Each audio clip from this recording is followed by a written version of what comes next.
and welcome back to my channel. I am making another quick snack, 15-minute snack that is great if you have a monsoon season, or if you want to take something for picnics, for some travel, or a barbecue feast. So let's get cooking. This one is simple. It's vegetarian to keep everyone happy and gluten-free as well. So let's get cooking. Before that, you know the drill. Don't forget to subscribe and hit the bell button. Let's do it. So the base of the potato vada obviously is potato. I want to make snacks for 4 to 6 people. Whatever remains and you have to put them in the fridge, then you can keep it in the fridge and reheat them in the oven or on a hot pan.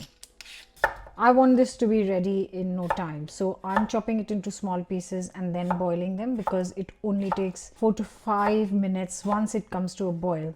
Your potatoes might take longer or even lesser time depending on what variety you are using, but these ones don't take long at all if they're chopped into small pieces.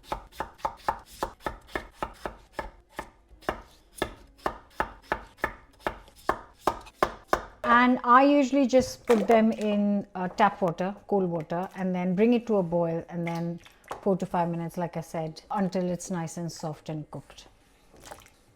So for time management purposes, while that is cooking, I've got some sunflower oil in here for deep frying ready. So it can go on the hob once the potatoes are off.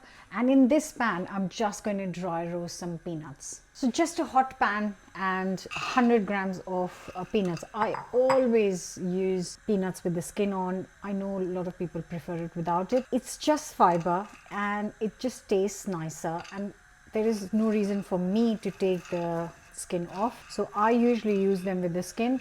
This will take 5 minutes to get nice and golden. Potatoes boiling, oil is ready, and these are almost done. Once they're done, I'm going to crush them in a pestle and mortar. You can just put it in a bag and use a rolling pin. Then I have got some white beans, really nice, meaty, soft, delicious white beans. What I'm going to do is drain this tin. Now this is 700 grams total and 500 grams of drained weight. If you want, you could use chickpeas, nice soft chickpeas.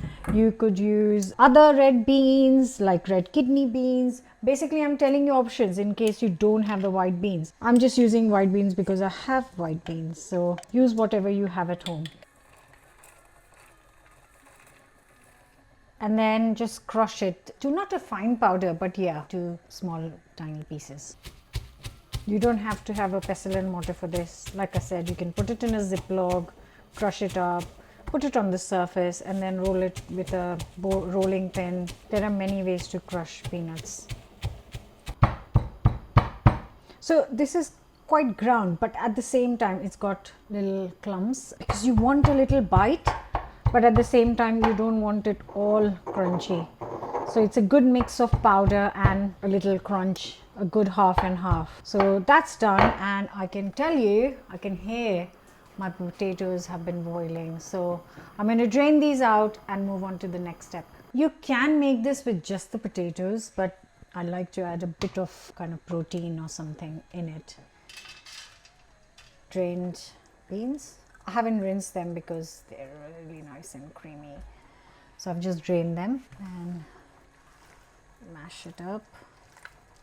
You can use a masher, but they're so soft. You don't really need much of mashing. I'm going to let the potatoes cool down for 5 minutes before I add it to this. And now for some fresh coriander. If you have any other herbs growing at home, or you don't want to add coriander, you can go for parsley, you can go for a little bit of mint, not too much. Chives, dill, whatever you fancy goes in.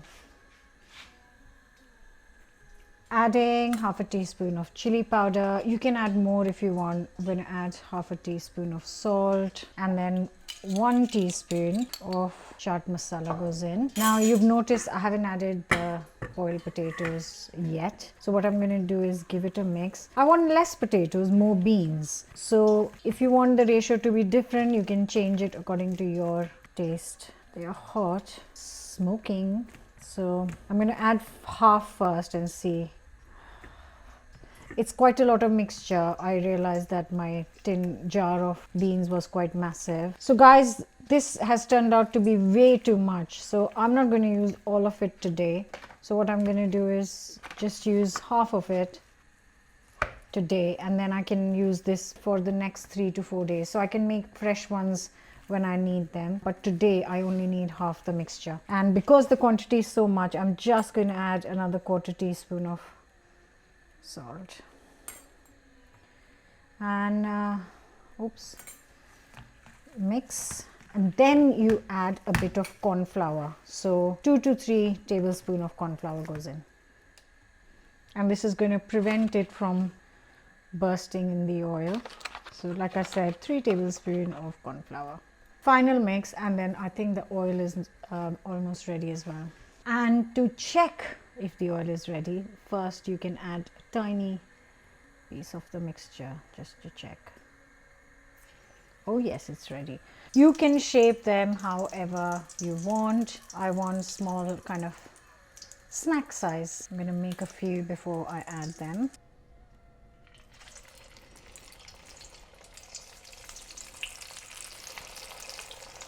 Everything in this is already cooked, so we don't have to cook it on low heat. We can cook it on high heat.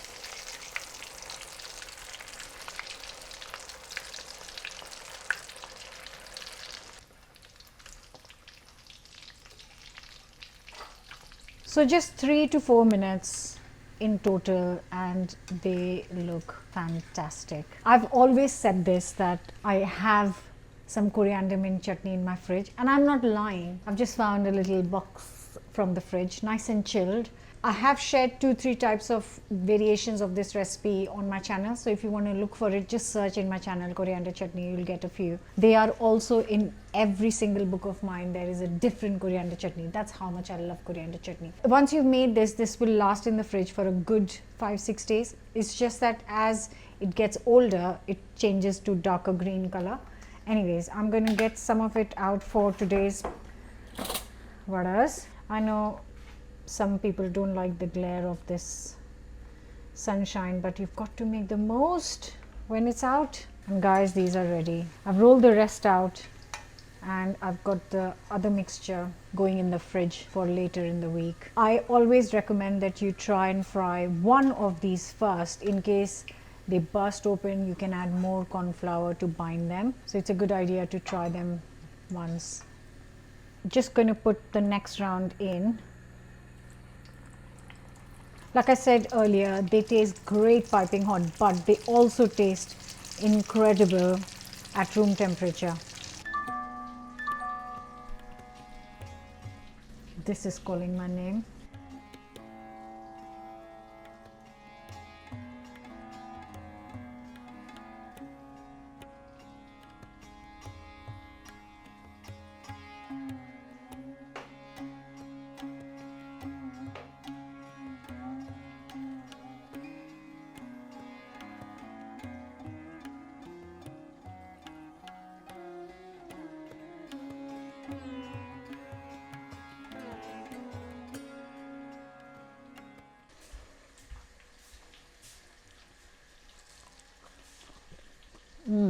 Crispy on the outside, really creamy inside because of the beans. I know it's fried, but I will still see it as a protein packed snack.